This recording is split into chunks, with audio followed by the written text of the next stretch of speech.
In today's video, I'm going to teach you how to invite users in QuickBooks Online. Before we begin, make sure you're signed in to the correct company and that your user has admin rights to manage users. It also helps to have the new user's work email handy and a clear idea of what they should be able to see and do in your books. Start by opening QuickBooks Online in your browser and signing in. Once your dashboard loads, look toward the upper right corner for the settings icon, which looks like a small gear. Click that to open your settings menu. This menu is where you'll find company-level controls, including the tools for managing who has access. From the menu, select Manage Users. This will bring you to the Users page, which lists everyone who currently has access to your company file, along with their roles and status. It's a good place to double-check who already has access before you add anyone new. Next, choose Add User. QuickBooks will prompt you to enter details and choose a role.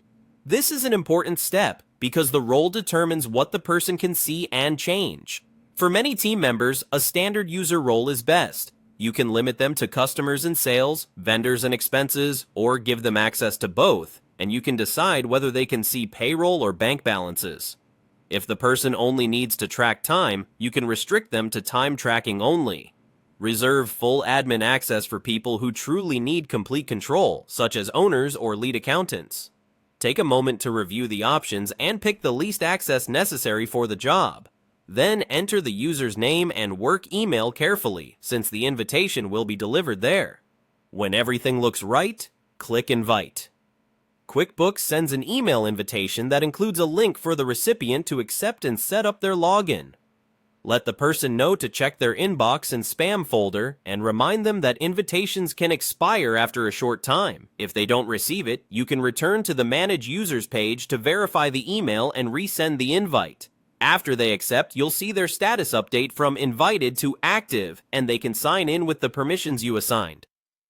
If their responsibilities change later, you can come back to this page to edit their role or remove access.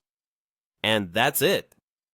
You've opened QuickBooks, navigated to your settings, selected Manage Users, added user details with the right permissions, and sent the invitation so they can get started securely.